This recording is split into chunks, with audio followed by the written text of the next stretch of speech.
update of the 220-gallon Reef tank after successfully moving it into my new house. If you're new here, hi, hello, howdy. I'm Stephanie, and I make silly videos documenting the journey of my Reef tank addiction. So if you're like me and are also addicted to Reef tanks or want to become addicted to Reef tanks, make sure to smash that subscribe right now. So I just moved my 220-gallon Reef tank to my new house, and overall it went fairly well. My new house is located only 5 minutes away from my old one, so it wasn't the worst move, especially because my local Reef store pretty much handled everything, which was nice. And it went well. No tank leaks, corals look decent, and my fish are doing really great for the most part, but we will get into that later. The only problem that we faced during the move was transporting my beloved Aquascape. Unfortunately, both of my rock structures broke into pieces. This isn't all that surprising considering how much my scapes defied laws of gravity. They were very large, very delicate, and very oddly shaped. In retrospect, moving these structures in one piece would pretty much be impossible. So they broke, naturally, and the Aquascape is not salvageable. I don't think I would really want to salvage the scape either though. You know, if I were to recreate my old Aquascape, it would never really end up looking exactly the same, and I could see that bothering me a lot. So in the upcoming weeks, get ready for a lot of aquascaping videos because it is time to rebuild. Yay! New house, new scape, new tank, you know, it's all quite fitting. I will miss the old Aquascape dearly though. I only had the tank running for a year and a half before this move, so it really is unfortunate that I couldn't see it come to life. But hey, this is the reefing game. What can you do, right? Hopefully I still have some aquascaping skills still left in me. I'm honestly a tad worried that I won't be able to create something like that again. I mean, I consider myself a bit of a noob when it comes to actually building scapes, so who knows? Heck,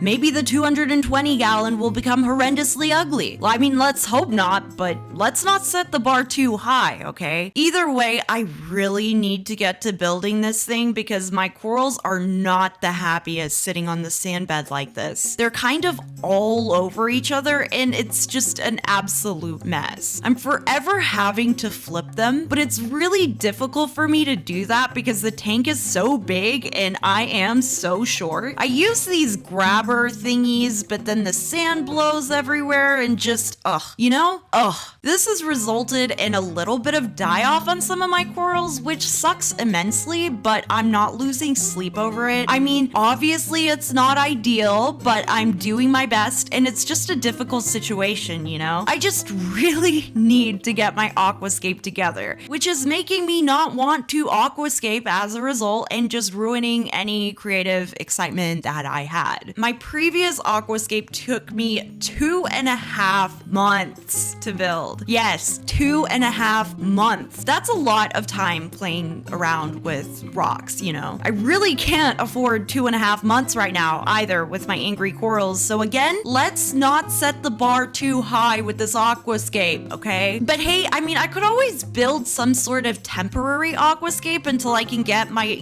artistic creative flow going. I don't know. Wouldn't be a terrible idea, honestly. I've had worse ideas. But yes, overall, my corals are surprisingly happy for the most part, despite all of the chaos of the move. Some are thriving, even. I mean, look at this meat coral. That is one happy meat coral if I ever did see one. And my prize torch mama colony is quite content as well. Bless, because my heart could not handle any anger from this one. But yeah, hopefully we can get these guys off of the sand as soon as possible.